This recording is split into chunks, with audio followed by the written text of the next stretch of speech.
Hey YouTube, long time no see. I haven't made a video in a while because, quite honestly, I've tried to decide what's the right way for me to approach this atheist versus theist debate.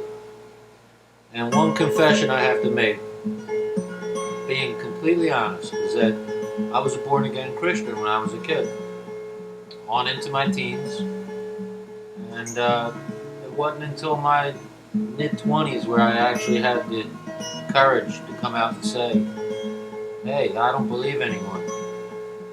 It was a big, big moment. That was a long time coming. And I've made a lot of videos about, basically ridiculing the religious because it's fun and it's easy. And a lot of people like to see that, but I realize that the only people watching those videos are the choir. No pun intended. I'm only preaching to the choir. No theist is really going to sit there and listen to me rail on religion. They hear that enough. And I thought about it and I said, well, am I here on YouTube to just get shits and giggles, laughs? Yeah, in part, sure. Am I on YouTube to ridicule religion? Yeah, sure. But then I said, well, if I really am serious about reaching out to religious people and helping to free them from the dogma and the fear and the guilt that religion put on me, then I have to realize, as much as I like the hard approach, as much as I like ridiculing and pointing my finger, I have to realize I'm going to get more flies with honey. So one thing I have to realize is that I was once a very, very devout, born-again Christian. And I had a relationship with God. Or so I thought. It was very, very real to me. I could feel God. Everything these theists tell me, I've experienced. I could feel Him. I knew He was there. I would pray to Him daily. Made covenants and pacts with Him and promises. And never once doubted.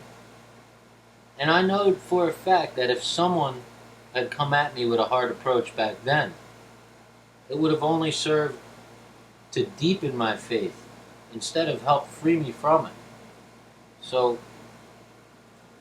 if I'm really serious about empathizing, not just being sympathetic, but empathizing, understanding what someone's going through, then if I can do that, then I can actually have a chance to be able to convince other theists or theists of my point of view.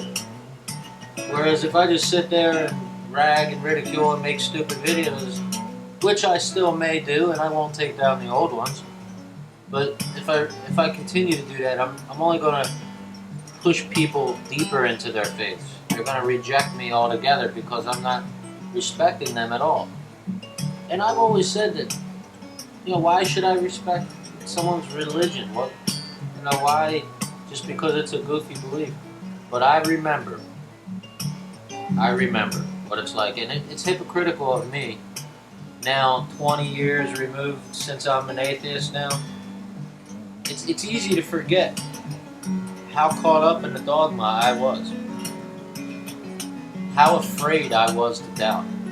The fear in me that if I had a doubt, or that if I even questioned my faith, if I even thought of saying God doesn't exist, oh man, I was going to burn in hell forever. And that sounds goofy to atheists, but it was very real to me. Hell was a real threat, and I would have done anything to avoid it.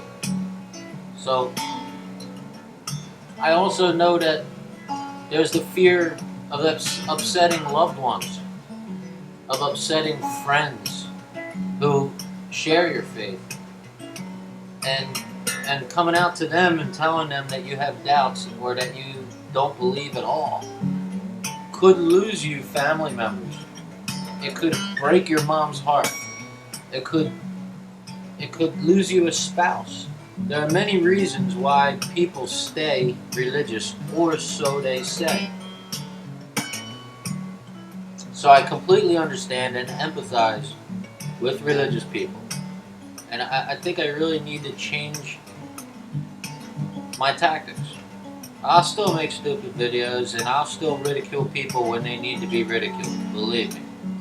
But if anybody wants to have a serious dialogue with me, I'm going to be much more open to it now, and much less dismissive. So, the world already has enough Dawkins and Hitchens. I want to be more like a Dan Dennett. I want to be more like a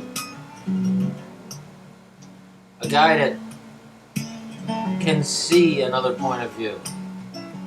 Because, after all, I was a born-again Christian. So, for me to sit here and act like all religious people are stupid is really disingenuous of me. Because I consider myself, I love you too, buddy. I consider myself a fairly intelligent individual.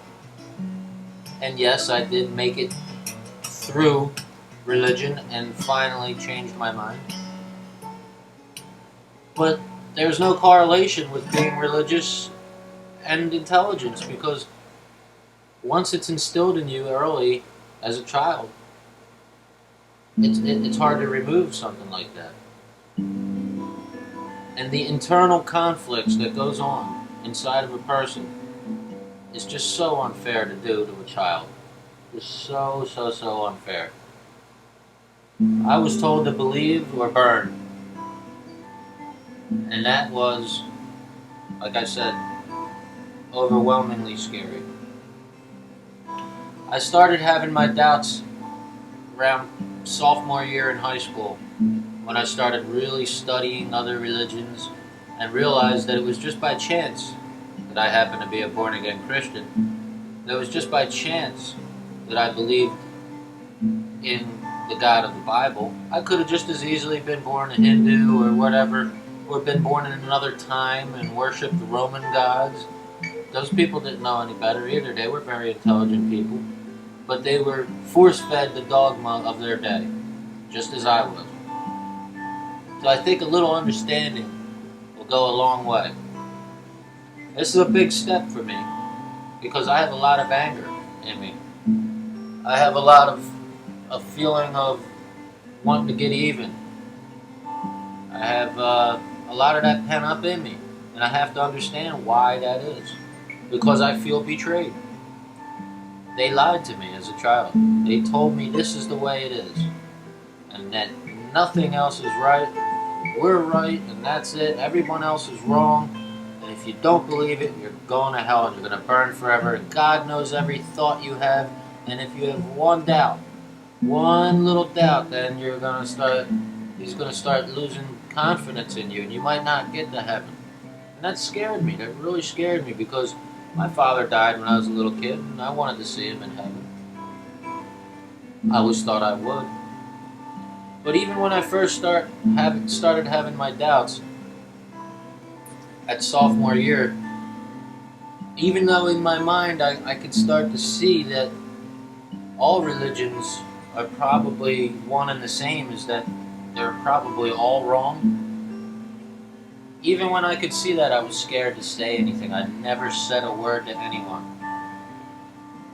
I never even would let the words utter forth from my mouth. I would never say the words. It wasn't until my early to mid-20s where I actually had the courage to come out and finally say, that's it. Enough is enough. I don't believe anymore. And wow, nothing happened.